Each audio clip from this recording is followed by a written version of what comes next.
नमस्कार, मैं दिगंबर कश्यप, न्यूरोथेरेपिस्ट। आज हम बात करने वाले हैं पैरालिसिस, लकवा या जिसे हम अधरंग के नाम से भी जानते हैं। इस बीमारी के अंदर पेशेंट अपनी इच्छा अनुसार अंगों की हलचल यानी मूवमेंट नहीं कर पाता। पैरालिसिस में ब्रेन के मोटर कॉर्टेक्स के सेल्स को पर्याप्त रक्त ना मिलने के कारण उधर अपर मोटर न्यूरॉन अपना कार्य ठीक से नहीं कर पाते। इसी को हम पैरालिसिस हो जाना बोलते हैं, यानी कि ये एक ब्रेन से संबंधित होने वाली एक प्रॉब्लम है।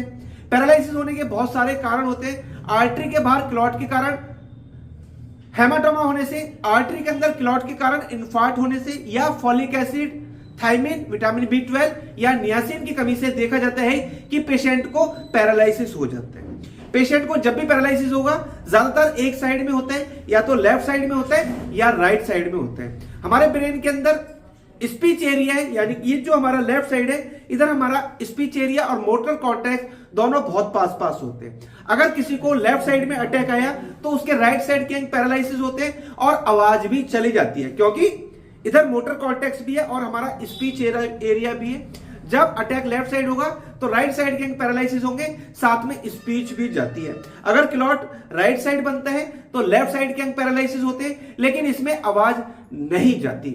हमारे ब्रेन के अंदर एक सिस्टम है जिसे हम ब्लड ब्रेन बैरियर के नाम से जानते हैं। यानी कि आपने देखा होगा, अगर हम किसी एक स्टेट से दूसरे स्टेट में जाते हैं तो हमें चेक पोस्ट देना पड़ता है, यानी कि टोल देना पड़ता है। ऐसे ही हमारे ब्रेन के अंदर एक सिस्टम है जिसे हम ब्लड ब्रेन बैरियर के नाम से भी जानते हैं। यानी कि ब्रेन की इच्छा के विरुद्ध शरीर की कोई भी चीज हमारे ब्रेन में एंटर नहीं कर पाती। वहां पर शरीर की कुछ चीज ही जा पाती है, शरीर की कहीं या बाहर से कुछ चीजें जो हम लेते हैं, जैसे शरीर के बने हुए कुछ केमिकल्स, अल्कोहल, शुगर या नशे के कुछ पदार्थ या कुछ मेडिसिन, यानी कि नशे से संबंधित मेडिसिन केवल वहां पर काम कर पाती है। उसके अलावा ब्रेन के अंदर कोई चीज एंटर नहीं कर पाती, क्योंकि जो ब्लड ब्रेन बैरियर है वो यही काम करता है, यही देख रेख करता है कि कोई फालतू की चीज ब्रेन के अंदर ना जा पाए। अगर किसी को पैरालिसिस हो गया है, ऐसे पेशेंटों को न्यूरोथेरेपी वरदान के रूप में साबित होती है।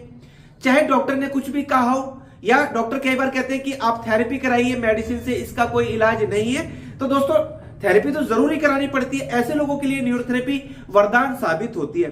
बहुत सारे पेशेंट हमारे पास आए जिनको पैरालिसिस की दिक्कत थी और उन्होंने कुछ दिन ट्रीटमेंट लिया और उनकी ये प्रॉब्लम हमेशा के लिए क्योर हो गई। तो आइए देखते हैं कैसे करते हैं हम पैरालिसिस का ट्रीटमेंट, आइए जानते हैं। पैरालिसिस, लकवा या जिसे हम अधरंग के नाम से भी जानते हैं, और ये प्रॉब्लम जब भी होगी एक साइड होगी, या तो पेशेंट को लेफ्ट साइड होती है या राइट साइड होती है। कुछ पेशेंट को ये प्रॉब्लम हाथ में होती है, कुछ पेशेंट को हाथ और पैर दोनों में होती है, कुछ पेशेंट्स की आवाज चली जाती है। तो ऐसा अलग अलग होता है और अलग अलग कारणों से होता है। मान लीजिए किसी को पैरालिसिस लेफ्ट साइड में हुआ है, यानी कि उसका हाथ और पैर में ये प्रॉब्लम हुई है। पेशेंट इसमें अपनी इच्छा के अनुसार हाथ या पैर को मूव नहीं कर पाता, उसका कंट्रोल नहीं रहता, क्योंकि ये प्रॉब्लम जो होती है ब्रेन से होने वाली प्रॉब्लम होती है।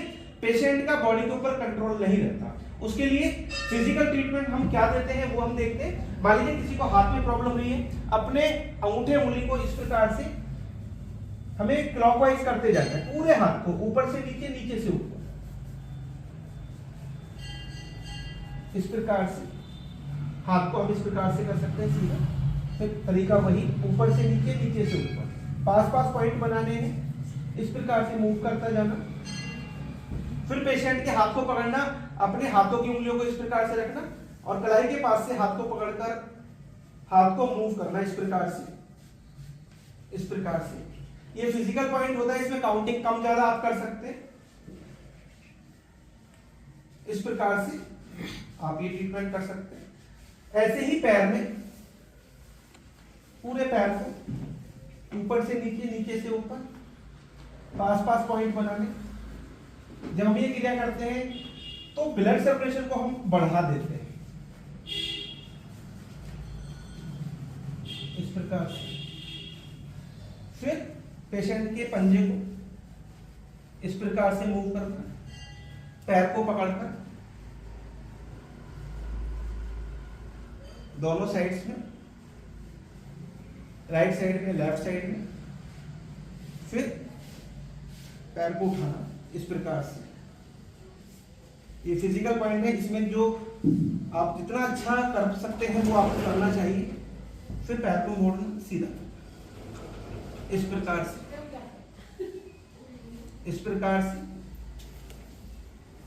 बहुत इफेक्टिव ट्रीटमेंट पैरालिसिस के लिए। अगर आपको ये प्रॉब्लम लेफ्ट साइड में है तो लेफ्ट साइड में करें, राइट में है तो राइट साइड में करें। बहुत इफेक्टिव ट्रीटमेंट। दोस्तों, अभी आपने इस वीडियो के माध्यम से जाना पैरालिसिस क्या होता है, क्या पैरालिसिस होने के कारण होते हैं, क्या लक्षण हमको नजर आते हैं, और साथ में एक छोटा सा ट्रीटमेंट आपने सीखा। बहुत इफेक्टिव ट्रीटमेंट है ये ट्रीटमेंट, आप रेगुलर बेसिस पर करें। फिर भी कोई दिक्कत रहती है आप हमसे संपर्क करें, हमारे क्लिनिक पर विजिट करें। कुछ दिन आपका ट्रीटमेंट रेगुलर बेसिस पर चलेगा और आपकी पैरालिसिस की प्रॉब्लम हमेशा के लिए क्योर हो सकती है। दोस्तों, उम्मीद करता हूं वीडियो आपके लिए बहुत इंफॉर्मेटिव होने वाली है। दोस्तों, आप अगर हमारे वीडियो को पहली बार देख रहे हैं, हमारे चैनल को सब्सक्राइब जरूर करें, वीडियो को अधिक से अधिक शेयर करें, वीडियो को लाइक करना ना भूलें और बेल आइकन बटन तो जरूरी दबा लें, जिससे कि जो भी वीडियो हेल्प पर हम बनाए उसका नोटिफिकेशन टाइम टाइम आपको मिलता रहे। धन्यवाद।